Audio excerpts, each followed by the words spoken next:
Hey, I'm going to teach you some variations of the D chord, and all you have to do is go to the D chord that you already know.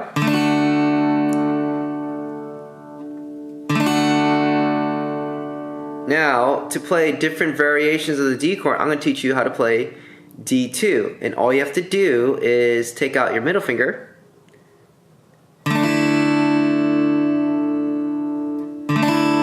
and that's how you play D2. Basically, the E string is now open. You don't have to actually hit it anymore.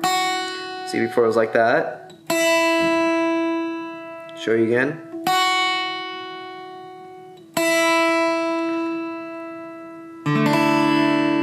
So that's D2. Now go back to the D chord again, and then if you want to play D sus, all you have to do is use your pinky finger, go to the 3rd fret from the bottom, and the 1st string from the bottom.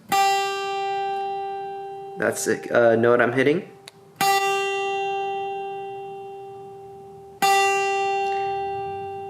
And then all together it'll be D sus.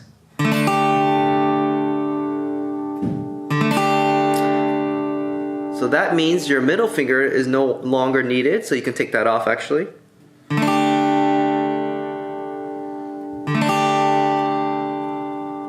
And now you know 2 other chords that's a D variation, so it can sound like this. So this is a regular D.